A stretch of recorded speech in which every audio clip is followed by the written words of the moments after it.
Hey, what is up guys, Xrathis here and welcome back to another video. And I know it's been a while since I last uploaded, but I will give you a rundown on what's happened and I'll let you know what I'll be doing in the future. So basically, it's been about a year since I've uploaded, and the reason for that is obviously I was in school and I was doing other things, but now that's all finished and everything, and I've decided to start the YouTube up again. Mainly because, you know, I'm interested in it and I want to obviously create content for you guys, so hopefully you enjoy this. So this is going to be a little bit of a different video today.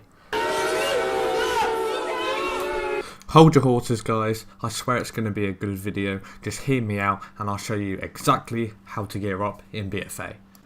So basically my first point I want to make is time walking. So time walking, that's a big event which occurs in World of Warcraft.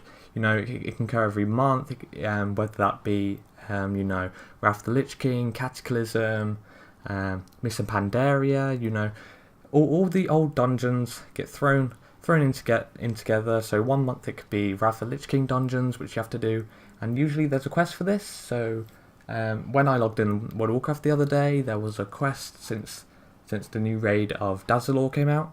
So with that release, I got a quest to do some time walking dungeons, and then as a result I got a new piece of armor from the new raid. So this is very useful. So obviously when you see these type of stuff come out, you want to jump on these quests as soon as possible, because you know you may have 1, maybe 2 or even 5 ults which you want to gear. I know it's less time, it's very time consuming because you have to gear up all your ults and it takes a while, but I'm going to try and give you the best method to gear up your ults. So yes, time walking quests, that's a big deal. When you do your first time walking dungeon, you will get 500 tokens which you can redeem for gear. Usually it's 365 or 355 gear. I'm not aware, but I can put a video in on showing you how to locate this gear, so you'll be able to get it in the future. So yeah, you want to do this. Usually there's a quest to give you 5 run-throughs. It's a complete 5 dungeons, and it gives you a chest, or it gives you some sort of reward for gear. So when I did it on my Warlock, I got a helmet from the new raid, and it was 385 item level. And that instantly boosted up my item level for my Warlock. He was about 377 and now he's 380. So this is very good, and it's even more efficient when you're a tanker healer because you get those instant queues and you can easily queue up and get the dungeon finished within a matter of say 10 minutes.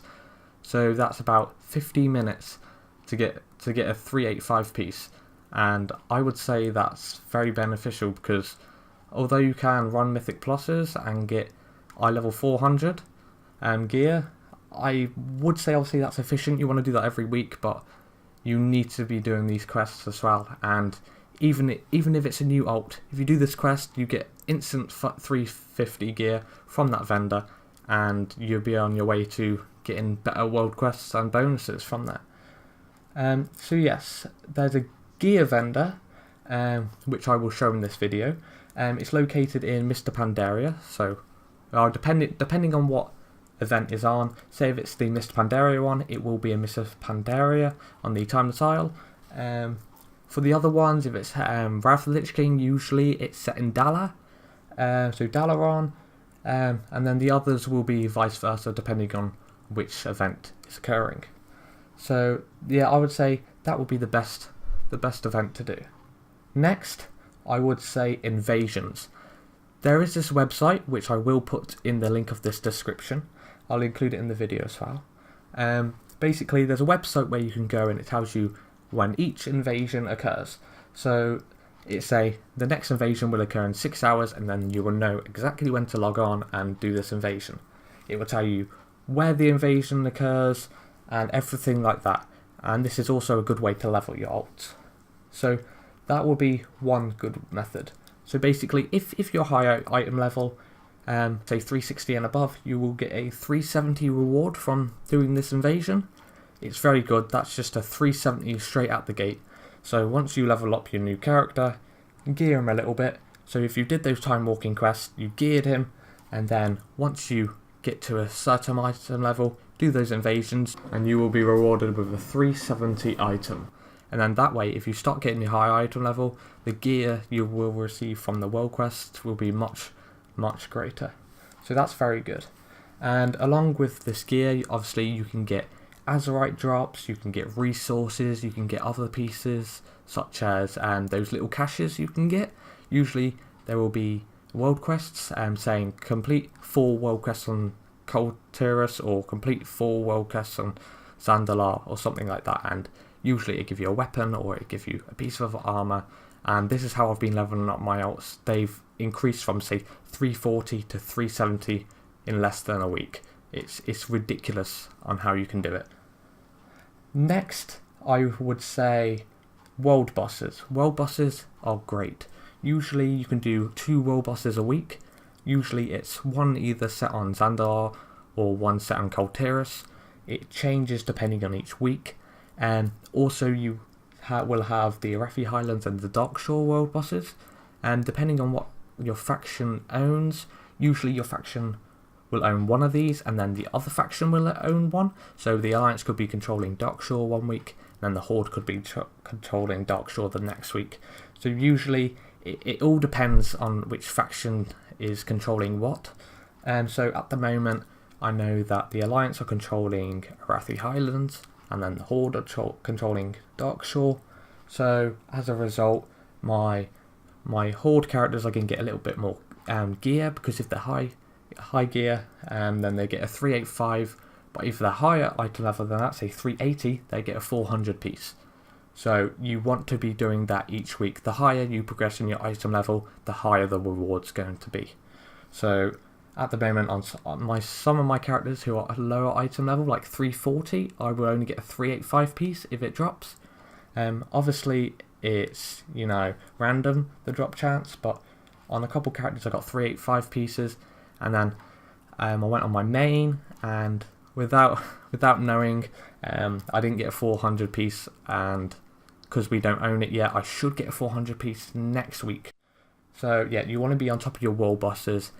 Although even if you're higher item level, say 390 or 380, you still want to be doing these anyway for the Azerite drops, because with the new Azerite progression system, it's going to be easier to level up. And since the new raids have come out, there's a 5, you get 5 rewards from the Azerite armor now. So instead of there being only 4, I think it was 4 traits, you can now get 5.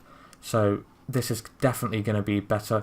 You want to get those best in slots as soon as possible so you can get those new traits, because your DPS is going to go really high and everybody want you for the new raids basically. So next is Warfronts. As I was just saying about the world bosses, Warfronts are very important.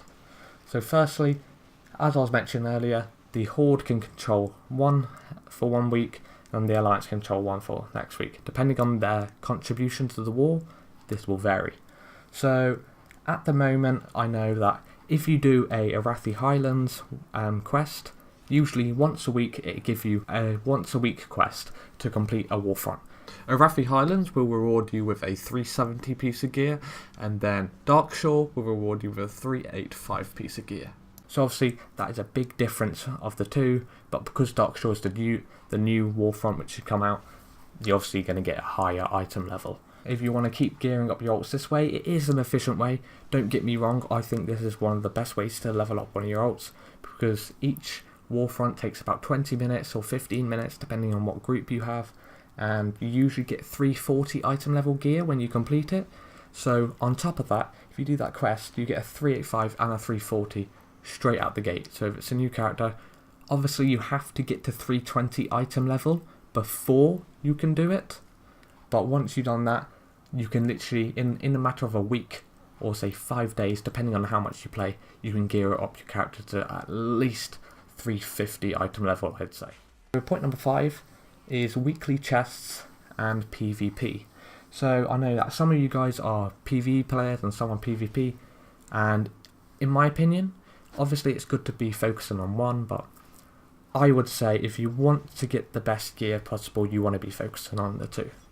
Obviously, PvE players may be less experienced to PvP, but if you want to be doing that weekly PvP cap, so I think it's 500 conquest, you want to be doing each week so that you can cap that, and then you get a weekly chest depending on what rating you got. So if you go to 1.6k rating, or you hit 2k, you'll be getting the higher item level depending on what rank you are. So obviously the higher rating, the bigger the reward. So you want to be doing that each week. Also, Mythic Plus.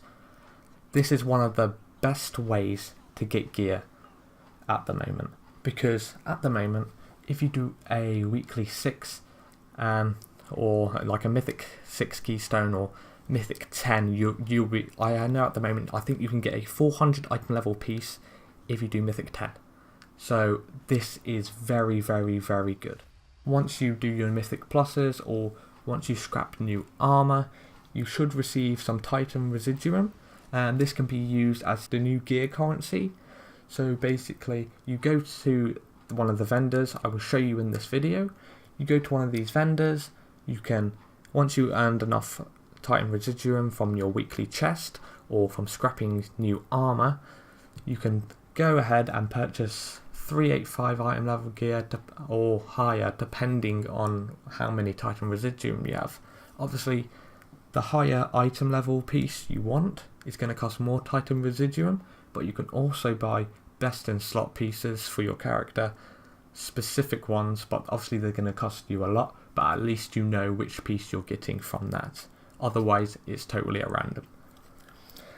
So on top of that, obviously, as I was saying earlier, you want to do your weekly chests. Do this on all your characters, because that's a free piece of armor per week. And I know that these Titan Residuums came out. If you do it every week, your character's going to start stacking up that Titan Residuum, and over a course of a couple of weeks, you'll be able to purchase a new item. So I would be doing that. And lastly, I do have another point. This is the most boring point of them all. Island expeditions. Island expeditions is very tedious. You have to do them every week in order to raise your artifact knowledge with the new trait system in Battle for Azeroth. So with the new release of the new raid, Battle of Dazalor, sorry if I butchered the name, we have a new 5-point trait system. So instead of the full trait system where we only could unlock 4 traits in the new gear, we can now unlock 5. This is so beneficial when raiding, because when you're doing the new raid, your team's going to want you to quickly cap your Azerite knowledge to the highest so you can get that last trait to boost your DPS. Obviously, if you have a lot of ults, this is time consuming. However, Blizzard have now released a new trait system, so you can earn artifact knowledge much faster on the other characters. So this is very beneficial when it comes to that. You want to be focusing on getting that 2,500 Azerite cap every week. So every week, go to your Island Expedition vendor, go to that quartermaster, and then sign up for either your normal or your heroics or your mythics. Do that. You can cap very fast depending on which mode you do. So I would focus on doing that, and then also focus on doing the new raid. Try cap your normal mode first. Once you get progressing through that raid and getting high item level, you want to be doing your heroics, and then obviously once you've done your heroics, start doing your mythics. So obviously not many people's going to be doing the heroics and the mythics yet because they haven't been released, but once they be released, people are going to be trying to push that item level further and further so they can be world first to get the mythic. But yes, that's all in this video. So just to conclude what we have been doing in this video, you want to be doing your time walking quests whenever they come up, and that way you can get your 350 item level gear from the vendor. You want to be doing your incursions, or better known as invasions, and these obviously come up every couple hours, well, depending on what time zone you're in and everything like that. So I will be doing these for your 370 item. Also, you want to be doing your world bosses each week. These give you a 400 item level. Some of them can, obviously some of them will give you much lower, like 355. So you want to be doing that each week for the Azerite and the gear itself. You want to be doing your Warfronts. This is very, very efficient to gear up your ults. It's one of the best methods of gearing up at this moment, so you want to be doing that. Obviously, if you do that quest as well, you can be getting a 385 piece of gear from Darkshore and a 370 piece from Xrathis Highlands, so you want to be doing that. Also, you want to be doing your weekly chests, so your Mythic Plus chests and your PvP chests. Depending on what rating you get in PvP, obviously the higher the rating, the higher the gear reward, so you want to be doing that. Same with Mythic Plus, the higher the Mythic Plus keystone, then the higher the gear you will receive. And lastly, you want to be doing your island expeditions and your raids. So every week you want to get that 2,500 cap for your island expeditions, and then you want to be doing your raids every week so you can get new set bonuses and get new sets for your characters. So this will be one of the best ways possible to gear up your ults. So yeah, I've been Xrathis. I haven't uploaded in a while, so I do apologise for that, but I hope you liked the video. Leave a comment down below on what you want to see next time, and make sure to smash that like button. As always, I've been Xrathis, and peace!